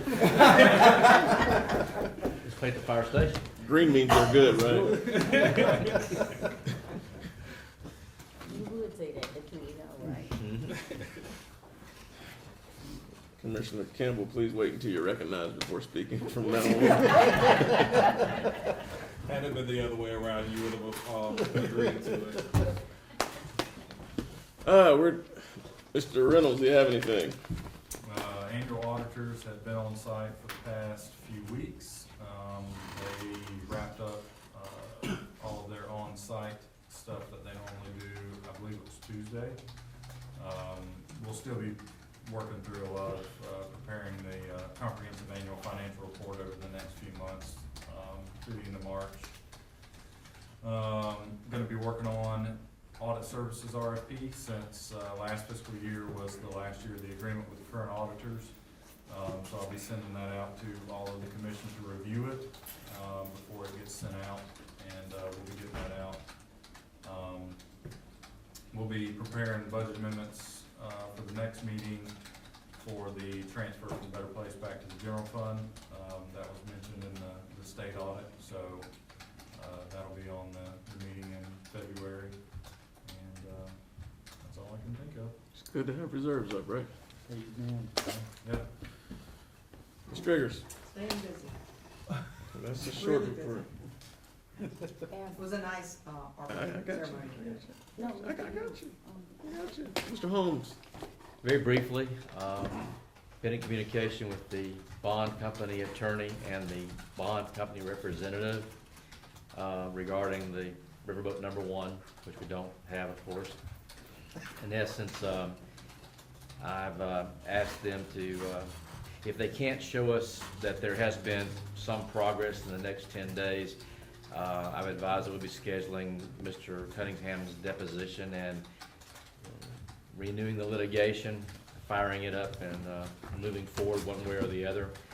Mr. Cunningham's attorney has died, and he hasn't had a substitute attorney enter notice of appearance in the litigation. So I did reach out to staff. I think Jonathan and Matt have tried to renew communication with Mr. Cunningham, but without going into detail, we haven't had a lot of success in any meaningful communication. So unless something happens, I am scheduled to speak to the bond company's attorney tomorrow. I had contacted them in hopes of firing them up. They have a lot more leverage over Mr. Cunningham than we do. And he wants to speak tomorrow on the telephone about some things that he has in mind, but I suspect that we're gonna end up finishing up the litigation against the bond company. I don't have an illusion about getting anything necessarily from Mr. Cunningham, anything meaning I don't know that he has funds to make a significant, to satisfy any significant judgment, but there is a bond, so that's where we're gonna be on that. Any questions? Thank you, Mr. Holmes. Mr. Yule, last but not least. Sir, thank you very much. One last opportunity to invite everybody out for the big fly-in Saturday, and on Channel 25, the good citizens here to come out and enjoy the fly-in. And I gotta make a plea to the commission, Mr. Suggs and Mr. Holmes, could you please do something about the weather forecast. There's gotta be something, you think you do in the courts for us? That's Mr. in a court Holmes? higher than the one I'm practicing.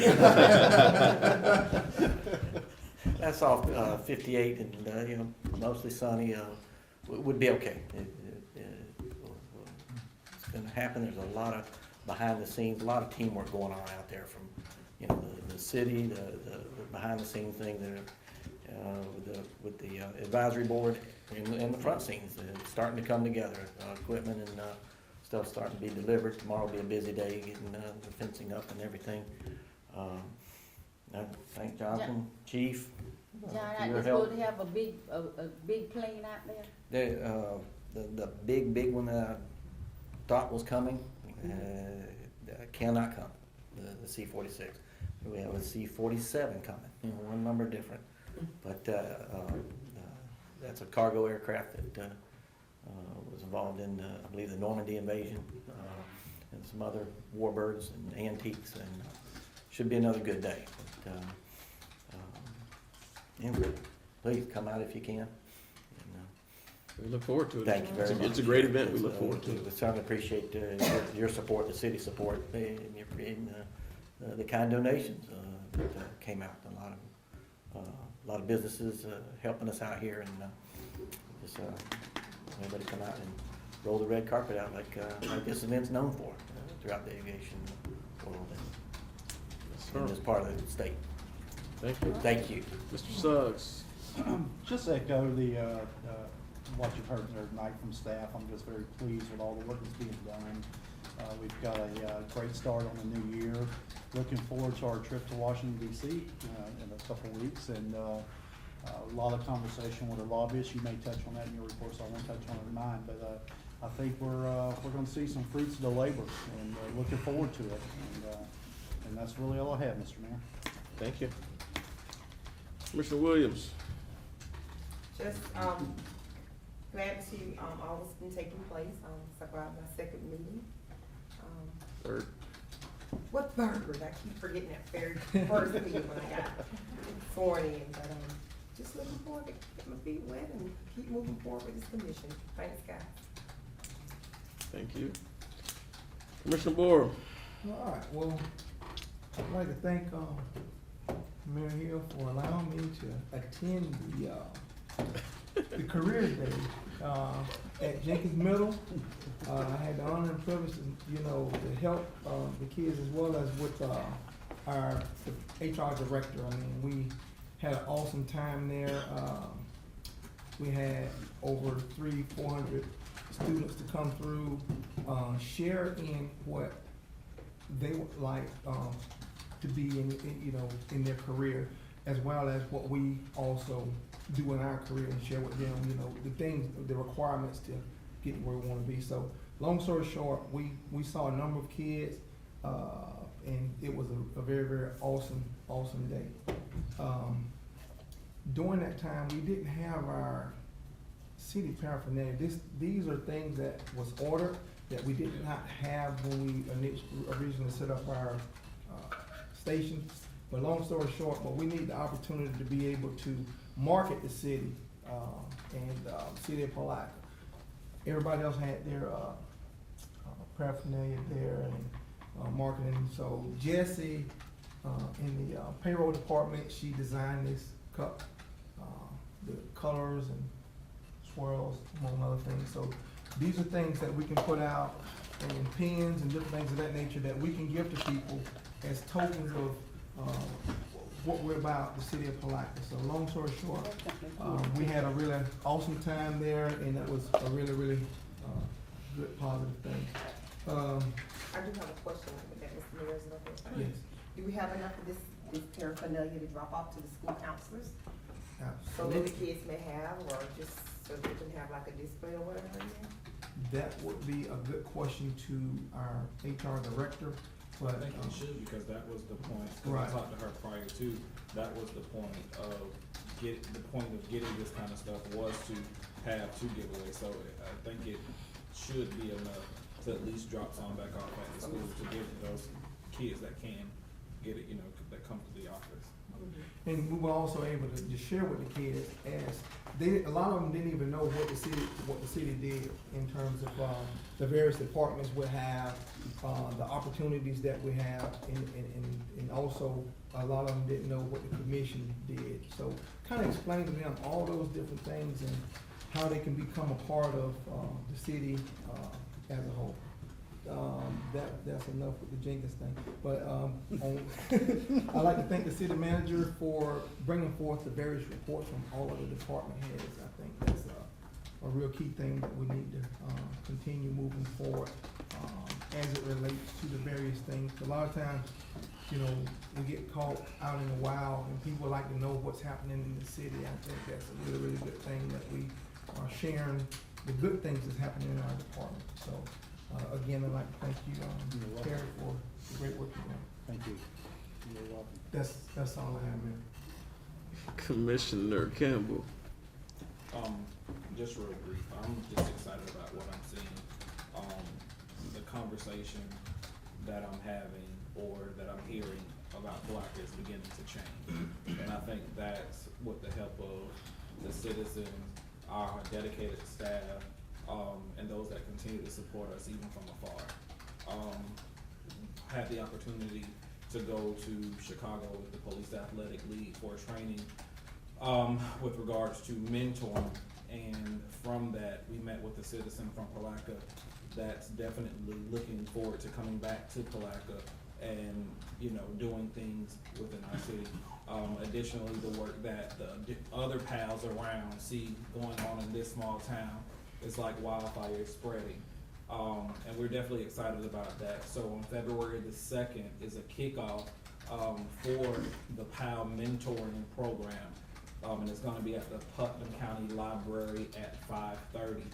If you know of anyone that is,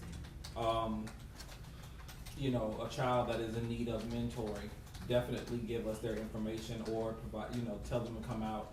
We have individuals that will be trained. We have a curriculum that we will be going by, that we will be focusing on trying to get these kids, you know, the help that they need, and the guidance that they need. And if you know anybody that is interested in being a mentor, definitely point them into the direction of the president, Mr. Toby Williams, Captain Toby Williams, excuse me, or myself, and we will make sure that we, you know, do what we can.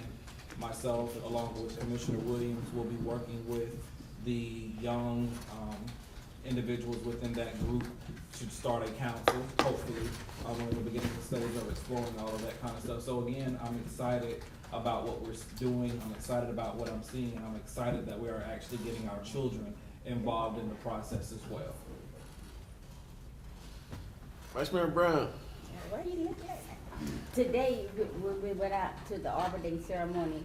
The lady that's over Master Gardeners for Putnam County, I approached her and asked her would she join our Pride of Palatka group, because I think if once we clean up, we could have some ways to plant some plants in some of those areas. It would keep the mess from out of some of them, and it would help some of the people along the routes that we travel know what plants to plant, because most of us are buy plants and we don't know whether they're seasonal or what. And she said she'd be happy to do so, and so Betsy is gonna call and get her name captain to add to our list, and maybe she'll draw some other master gardeners in so that we can start doing some landscaping of our right-of-ways and some of our yards, so we'll be more attractive as people travel through for us.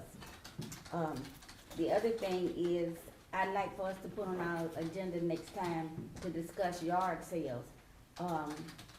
We banned them a while back for some reason, I'm not sure I remember, but we have come up with fire service fees and stuff, and some of our churches and other nonprofits are not that big and might need some help, or it's become a thing with a lot of people on Saturdays to go places for yard sales, and if we had some of them going on, people might come, stop and eat at the restaurants, buy gas or do something.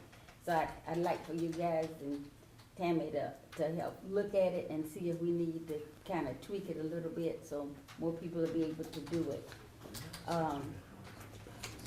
Best practices. I told you all back in September, I had a group to my house. It was only 3 blocks of people, and we had the police department. 8 of them came, and it's a way of helping with the community policing that our chief is doing, and he is very interested in doing it because he said if I find anybody, make sure we do it through him, so he'll be there and have the proper people there. We'll be doing our second one at my house with young basketball players from the housing authority, because I think those are some people that we need to have a better rapport, our police department. And it'll be on the 13th, newspaper man, I'm telling you now, the 13th, so that if any of my commissioners would like to come and join us, so that they can participate a little bit, they'll be able to do so. Basically, I think that's my 2 minutes. You got Oh, I got one more thing. Take your time today. No, I got one more thing to tell you. It looks like the only people gonna be left here is Tammy and me while y'all go to Washington. So I just wanna remind you who'll be in charge while y'all gone. That's my end. You weren't supposed to mention that. Now you got the mayor thinking. Look at him. Look at him, you got the mayor thinking, okay? We'll be calling back to check on the city. I spent my whole life being told what to do. I was raised in a home with a single mother, so I know. And you've trusted her for 30 years. I'm quite sure she paid The hour is far spent, but I will say I'm excited about what's going on in Palatka. Commissioner Campbell always says that we want to be known as the what's happening city. Yeah. But when I look around, we see buildings. We see buildings going up. We see buildings going up. We're getting more inquiries as it relates to businesses. New markets tax credits is going to be something that's big for us. I won't go into the detail again about what it is, but know that there are some people in major industries that are looking at Palatka and they see the potential in this community.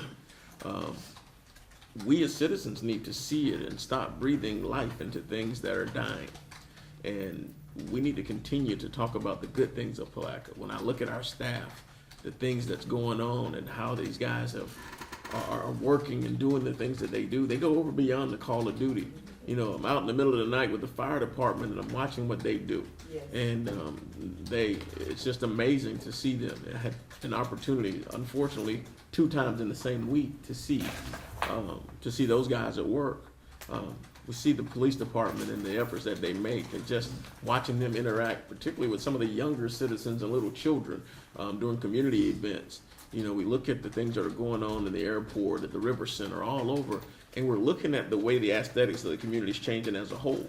And we've got some folks down at Public Works, and I've got to commend Jonathan and his group for the things that they're doing, because the city's taking on a different shape.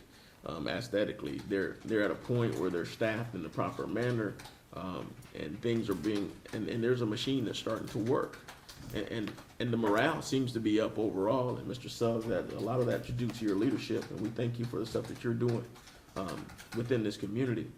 But I look at our citizens, and our citizens aren't saying we're a dying city. We were in the meeting yesterday at Logic. We're not the poorest county. We're not even in the bottom 5. We're not the only dying city in the state of Florida. From an economic standpoint, our unemployment rate is not the lowest in the state anymore. We're not the poorest in health. We're not all these different things. What we are is we're an emerging city. You know, we are the gem city of the St. John's, and we need to embrace it. We need to continue to move forward. We are right on the fringe of an economic boom, and the only thing that we got to do is sell what's here. The river sells itself. The people sell the community.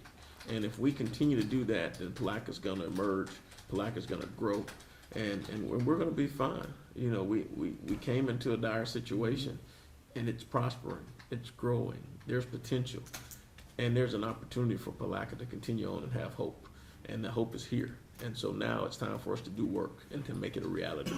And so that's my message for today. I know I went over my time, I'll ring my own bell. And we're gonna entertain a motion to adjourn. Motion to adjourn.